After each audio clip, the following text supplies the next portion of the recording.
मध्य प्रदेश की राजनीति पे असर डालेगा कि ये परिणाम? और जो कह रहे हैं आनंद जी कि बीजेपी का संगठन जो मजबूत माना जाता था, क्या अब वो कमजोर हो गया और कांग्रेस का संगठन मजबूत हो गया संगठन सृजन के माध्यम से?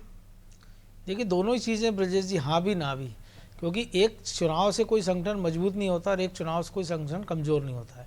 लेकिन पार्टियों को अपनी रणनीति में विचार करना चाहिए। जो भटनागर जी ने विस्तार से बताया कि भाई आप आदमी की भी बात करोगे, उसका एक प्रभाव होता है, उसका एक ओरा होता है। जैसा हमने पहले ही बात की, अगर दतिया के चुनाव की हम बात करें तो मार्जिन नरोत्तम मिश्रा का भी आप देखिए 10,000 के ऊपर कभी नहीं गया। 3 चुनाव वो जीते, लेकिन चुनाव का अंतर लगातार घटता गया। तो ये बता रहा था कि अकेला विकास मुद्दा होता तो फिर नरोत्तम मिश्रा पिछला चुनाव नहीं हारते, क्योंकि दतिया जो आज हम देख रहे हैं, जो 15 साल पहले जब नरोत्तम मिश्रा वहाँ चुनाव लड़ने गए थे, उस दतिया और आज के दतिया में जमीन आसमान का अंतर है। लेकिन विकास तो के साथ साथ विकास पर वोट नहीं पड़ते हैं? नहीं, विकास के साथ साथ बहुत सारी चीज़ें भी करना पड़ती है। अब ऐसा नहीं है कि एक नाली बना दो और किसी का मकान पे कब्जा कर लो, एक पुल बना दो और 20 मकान तोड़ दो।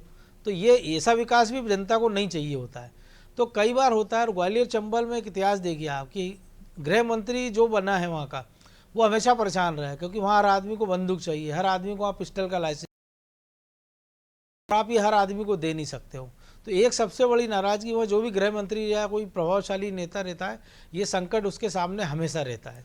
उसके अलावा भी दूसरे कई सारे कारण हो सकते हैं। अभी किसान परेशान थे खाद को लेके। खाद की बात है, मूंग की खरीदी, हालांकि वो मूंग होती नहीं है, लेकिन असर तो होता है किसानों के ऊपर, तो असर होता ही है। बिजली है, तो उसका भी असर हुआ होगा निश्चित तौर पे। यूथ के अंदर जो कुछ वो हुआ होगा बदलाव, जो बहुत ही ज़्यादा बीजेपी का समर्थक था, उसमें भी बदलाव हुआ हो सकता है।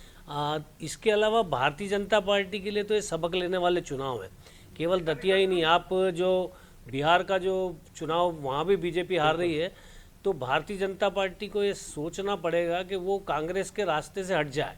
वो कांग्रेस के रास्ते पे जा रही है। बड़े नेताओं को जो प्रभाव, उनकी तरह जो, से जो प्रभावशाली नेता हैं अपने, उन्हीं को खत्म करने वाला काम वो कर रही है, जो कभी कांग्रेस भी करती थी। जो आपकी मर्जी है, जिसका आपने टिकट काट दिया, मर्जी है जिसको आपने टिकट दे दिया। क्योंकि जनता के बीच से नेता बनता, पार्टी तो बनाती, लेकिन जनता के बीच में उसका प्रभाव होता है, उसको आपको मानना पड़ेगा। यदि आप आधारहीन अचंभों को लाते रहेंगे जो कांग्रेस करती रही है, वही यदि बीजेपी करेगी, तो निश्चित तौर पे बीजेपी को बहुत जल्दी ऐसे परिणाम मिलने लगेंगे। इसमें कोई दो राय नहीं। तो प्रकाश जी, आपको लगता है कि इससे सबक लेगी बीजेपी और भविष्य में बदलाव होगा? बीजेपी गलतियों से सीखती है, ये इसमें कोई दो राय नहीं। बीजेपी ने बहुत सारी बार, मतलब ये कोई एक चुनाव परिणाम है जिससे बीजेपी को कोई फर्क नहीं पड़ने वाला है।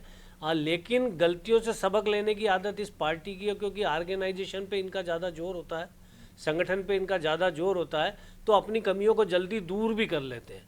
तो मुझे लगता है कि ये बहुत सारे ऐसे चीज़ें हो गई है जो पार्टी के हाईकमान को सोचना है कि मतलब वो किस तरह से पार्टी के नेताओं से व्यवहार करे। अभी जो बीजेपी में चल रहा है वो बिल्कुल एक तरफा है।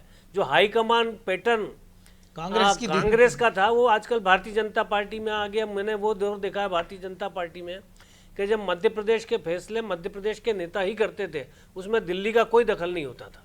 लेकिन आज हर चीज़ में अगर दिल्ली का दखल है, तो निश्चित तौर पे भारतीय जनता पार्टी को इसके परिणाम भुगतने के लिए तैयार तो रहना पड़ेगा। वो शायद भुगत भी रही है। और मेरे ख्याल से ये एक सबक जो प्रदेश अध्यक्ष हेमंत खंडेलवाल, उनके लिए भी बड़ी चुनौती, क्योंकि पहला चुनाव था ये उनका, निश्चित तौर पे उनके जिसमें एक साल के कार्यकाल में पहला चुनाव जिसमें हार का सामना करना पड़ रहा है। वो पूरे समय वो मौजूद रहे, क्योंकि इसके पहले बीजेपी के ऐसे चुनिंदा अध्यक्ष रहे होंगे जिनको विरासत में सरकार मिली हो, 165-64 के बहुमत वाली 29 के 29 लोकसभा सदस्य मिले हो, जिनकी किस्मत से राज्यसभा की 3 सीटें भी हाल में जीती हैं कांग्रेस की गलती के कारण, बिना वोटिंग के। और उनका ये पहला उपचुनाव था। और ये बार बार कहा गया कि नरोत्तम और आशुतोष तिवारी भाई भाई हैं, 1 और 1 11 हैं। तो 1 और 1 11 का फार्मूला हमेशा काम नहीं आता। 1 और 1 2 जब अंदर खाने भारतीय जनता पार्टी में भी नरोत्तम मिश्रा को लेकर संशय पैदा होगा निश्चित तौर पर, क्योंकि भारतीय जनता पार्टी में जो लोग पूरे उसकी कमान संभाले थे, वो अपनी हार का दोष किस पे डालेंगे? तो उनके पास एक चेहरा है कहने के लिए कि कहीं गड़बड़ हुई है तो किसके माध्यम से हुई है।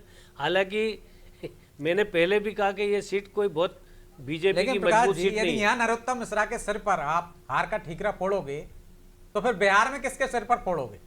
हाँ, ये बहुत बड़ा सवाल है। बिहार का चुनाव भी आपने, बिहार में तो आप राष्ट्रीय अध्यक्ष वाली सीट हार रहे हो, जहाँ पे लगातार 9 चुनाव उन्हीं का परिवार जीता है। वहां पे आप हार रहे हो निश्चित तौर और पे 50,000 से पिछला चुनाव जीते हो आप। 50,000 से जीते और इस बार हार रहे हो, तो निश्चित तौर पर लोगों ने प्रशांत किशोर के चेहरे को, उनकी बौद्धिकता को और उस चीज को पसंद किया है।